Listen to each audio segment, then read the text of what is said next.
Fala galera, meu nome é Daniel Jacques, sejam muito bem-vindos ao Intelecto Nerd. Como vocês sabem, nós estamos na Semana da Mulher, no mês da mulher, e o Intelecto Nerd não podia deixar essa data passar, né? Eu acho absurda a diferença que existe entre ser homem e ser mulher socialmente hoje em dia. E nem falo do mercado profissional, onde a gente até evoluiu bastante, mas falta muito. Eu falo também do dia a dia. Poder vestir a roupa que quiser, pegar ônibus, pegar táxi, pegar um cinema, viajar sozinha. Poder fazer o que quiser sem ter qualquer tipo de receio, já que nós homens não temos. Enfim, para marcar a data, 8 de março, Dia Internacional da Mulher, a semana e o mês, o tema do episódio de hoje é Mulheres na História. Serão 10 mulheres que eu selecionei tentando dar um panorama da participação feminina ao longo da história. Essas 10 mulheres mostram a força que a mulher sempre teve ao longo do tempo. Mas também mostra as dificuldades que elas tiveram para se destacar, inclusive ou principalmente pelo simples fato de serem mulheres. Além de trazer mulheres de diferentes épocas, eu também quis trazer mulheres de diferentes áreas. Assim, nós temos mulheres muito poderosas, imperatrizes, mas também uma simples passageira de ônibus. E para não reduzir cada uma delas a 2 ou 3 frases e nem deixar esse vídeo muito longo, eu resolvi dividir elas em 2 grupos. Então hoje eu vou falar de 5 mulheres e na semana que vem de outras 5. Tá combinado? Vamos começar? Depois da vinheta.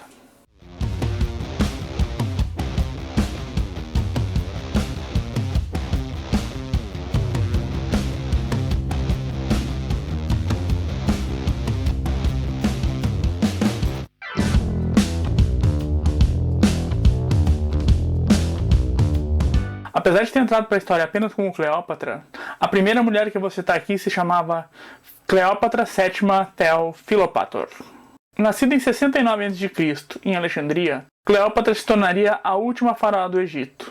Era filha de Ptolomeu XII, descendente direto de Ptolomeu, general de Alexandre o Grande, que havia conquistado o Egito quase 300 anos antes. Foi a única faraó do período ptolomaico a dominar a língua egípcia. Ela chegou ao poder aos 17 anos, mas nunca governou sozinha pelo fato de ser mulher.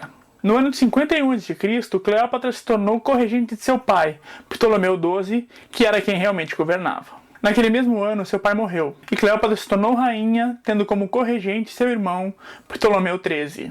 A relação entre os dois nunca foi pacífica, e Cleópatra chegou a ter que fugir para escapar da morte. Enquanto isso, em Roma, a briga pelo poder era entre Júlio César e Pompeu. Júlio César venceu e Pompeu acabou fugindo, exatamente para o Egito. Em 48 a.C., querendo agradar César, Ptolomeu XIII corta a cabeça de Pompeu e a envia para Roma como sinal de lealdade. César não gosta da morte de Pompeu e exige uma retratação. Ele vai para o Egito, derrota Ptolomeu XIII e coloca Cleópatra como única rainha, e os dois acabam se envolvendo. No ano seguinte, 47 a.C., nasce Cesarião, Ptolomeu XV, o suposto filho de Cleópatra com Júlio César. Em 44 a.C., Júlio César é assassinado em Roma e deixa Caio Otaviano, mais tarde conhecido como Otávio, como seu único herdeiro.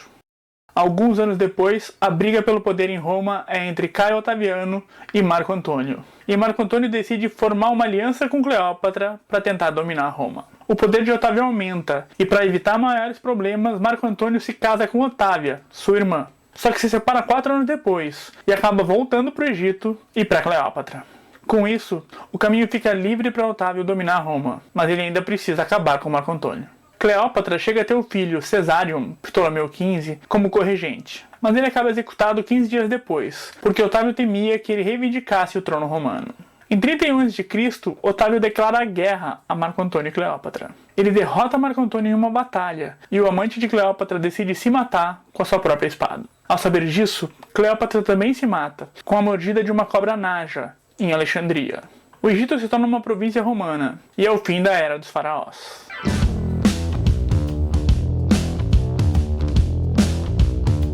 Para conhecer a nossa segunda personagem, é preciso conhecer um pouco o momento histórico no qual ela surge. Travada entre 1337 e 1453, a Guerra dos 100 Anos foi um período em que Inglaterra e França disputavam alguns territórios e também o trono francês. A sua origem, na verdade, está em 1328, quando o rei Carlos IV da França morreu sem deixar herdeiros diretos. Isso abriu a possibilidade de que outros parentes reivindicassem o trono, e um deles era o rei Eduardo III, da Inglaterra. Joana d'Arc nasceu no ano de 1412 em Lorena, na França, durante o reinado do rei Carlos VI. Em 1422, quando Joana d'Arc tinha apenas 10 anos, o rei Carlos VII assumiu o trono da França. Acontece que, segundo a tradição, a coroação do novo rei deveria ser feita em Reims, que nesse momento estava na mão dos ingleses.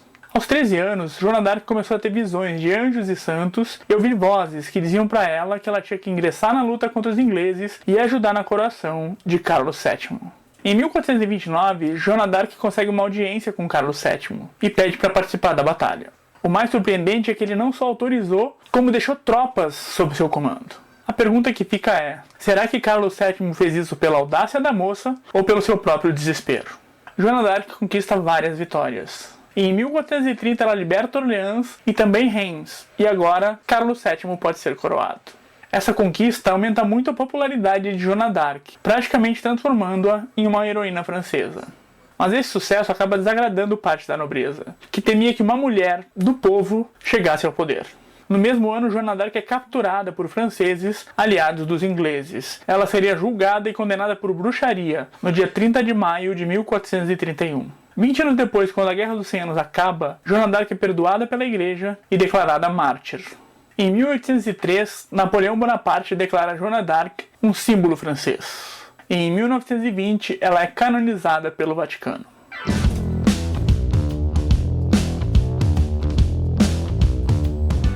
A nossa terceira personagem é a última monarca da Casa de Tudor, na Inglaterra. Chamada de a Rainha Virgem, Elizabeth, ou Isabel para os latinos, nasceu no dia 7 de setembro de 1533 em Greenwich, na Inglaterra. Ela era filha do rei Henrique VIII, fundador da Igreja Anglicana, e sua então esposa, Ana Bolena.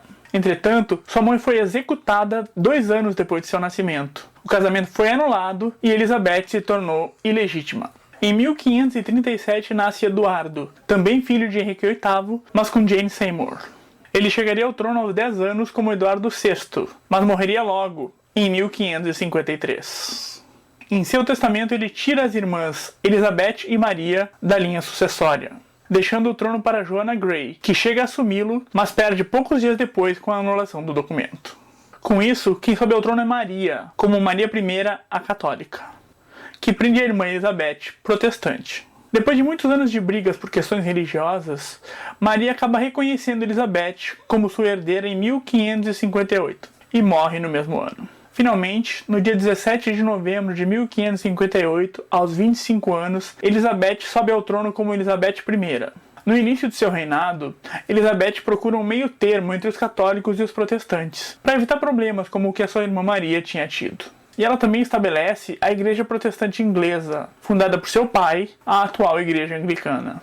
Importante para a continuidade da dinastia Tudor, um casamento poderia ser bem complicado para Elizabeth. Primeiro, porque independente de quem fosse escolhido, ela certamente desagradaria setores importantes da sociedade inglesa.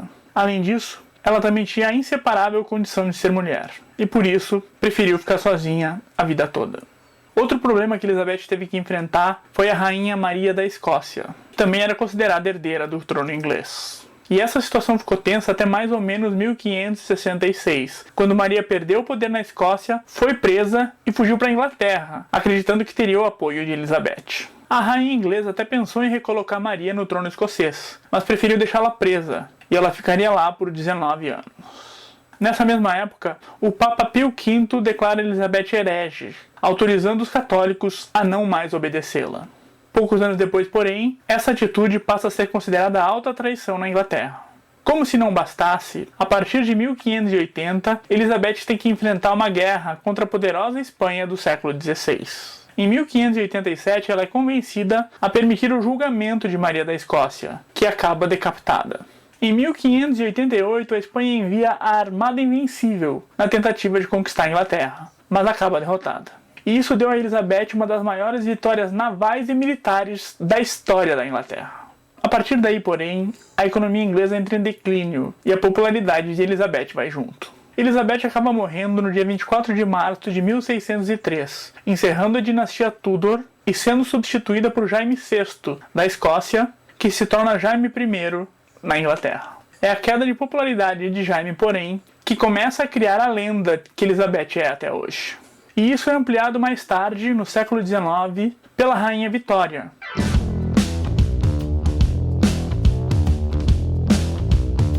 Carolina Josefa Leopoldina de Habsburgo-Lorena nasceu no dia 22 de janeiro de 1797 em Viena, na Áustria.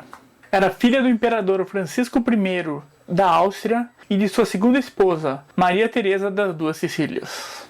Por causa desses estranhos conchavos da nobreza europeia, Leopoldina era cunhada de Napoleão Bonaparte, casado com sua irmã, Maria Luísa. Só que ao mesmo tempo, ela era sobrinha-neta de Maria Antonieta, a rainha decapitada pela Revolução Francesa, que levaria ao trono o seu cunhado. Leopoldina, que não tinha Maria no nome, teve uma educação eclética e ampla, de profunda fé cristã. Como era comum naquela época, seu casamento foi um arranjo entre o Reino da Áustria e o Reino de Portugal, Brasil e Algarves. Ela era noiva e o noivo era o príncipe Pedro, filho de Dom João VI e de Carlota Joaquina de Bourbon. Pedro e Leopoldina receberam as bênçãos nupciais no dia 6 de novembro de 1817, quando ela desembarcou no Rio de Janeiro e passou a assinar Maria Leopoldina. Uma das teorias diz que agora a princesa brasileira adotou o nome Maria para ser simpática com os portugueses e também por sua grande devoção à Virgem Maria.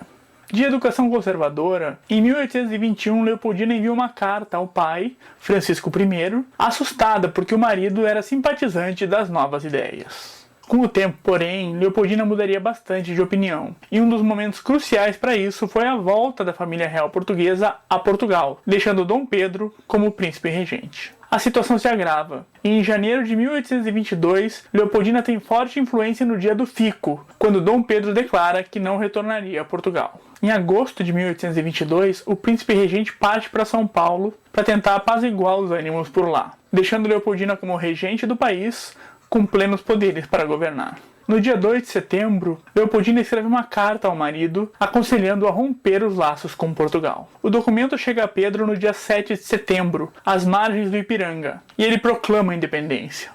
De fato, porque de direito, o Brasil já era independente. Proclamada a independência, Leopoldina se empenhou no reconhecimento da soberania do Brasil por cortes europeias, chegando inclusive a escrever cartas para Francisco I, seu pai, rei da Áustria, e Dom João VI, seu sogro, rei de Portugal. Agora, ela era a primeira imperatriz consorte do Brasil e primeira imperatriz do Novo Mundo. Mas nem tudo foram flores na vida de Leopoldina. O machismo deu as caras quando o caso do marido com Domitila de Castro, a Marquesa de Santos, se tornou público. E ficou pior quando Dom Pedro reconheceu o filho que teve com a amante. Além disso, Domitila foi nomeada por Dom Pedro dama de honra da própria esposa. E essa série de fatores acabaram abalando profundamente a imperatriz. Solitária, tudo que Leopoldina queria era dar um herdeiro ao imperador. E o futuro Dom Pedro II nasceria em 1825. Maria Leopoldina morreria no dia 11 de dezembro de 1826, deixando um país independente e um filho que se tornaria seu imperador poucos anos depois.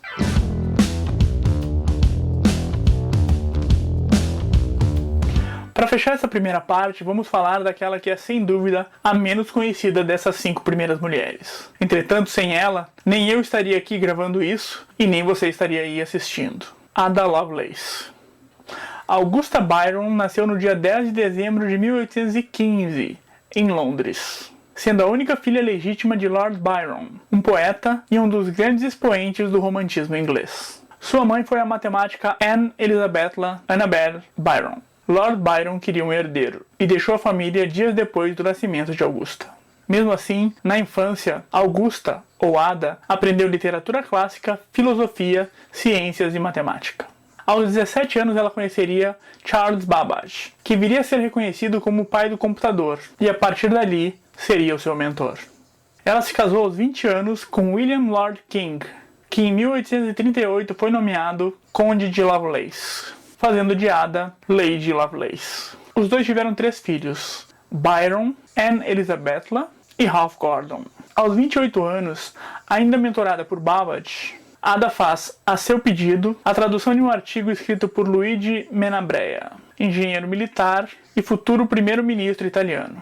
O artigo falava sobre a máquina de calcular inventada por Babbage. Ada adicionou algumas anotações à tradução, e essas anotações, que na verdade eram mais extensas que o artigo, foram publicadas em The Lady's Diary. Sua contribuição mais relevante foi a descrição de um algoritmo que permitia à máquina analítica de Babbage realizar cálculos matemáticos. E esse foi o primeiro algoritmo especificamente criado para ser implementado em um computador. Por isso, Ada Lovelace é considerada a primeira programadora da história, ainda que a máquina de Babbage nunca tenha sido construída. Historiadores, no entanto, consideram que a maior contribuição de Ada Lovelace foi enxergar a máquina analítica como mais do que uma calculadora avançada. Ela acreditava que essas máquinas podiam fazer mais do que isso. Por isso ela criou conceitos como as subrotinas, o loop e o salto condicional. Quando suas ideias foram publicadas em 1843, não havia tecnologia disponível para colocá-las em prática. Mesmo assim, suas ideias sobre como no futuro essas máquinas poderiam manipular quase tudo têm muito a ver com a era digital que nós estamos vivendo desde o final do século XX. Ada faleceu aos 36 anos no dia 27 de novembro de 1852, por causa de um câncer uterino. É isso aí, galera. Espero que tenham curtido essa primeira parte da homenagem às mulheres, com 10 mulheres que marcaram e mudaram a história. Me diz aí qual a história mais interessante, deixa nos comentários. Não esquece também de curtir o vídeo, se inscrever no canal. Se tu gostou, achou interessante, compartilha com os amigos. Essa força é muito importante pra mim e pro canal. Nos vemos na semana que vem na segunda parte, beleza? Meu abraço a todas as mulheres pelo seu dia, sua semana e seu mês. Tchau!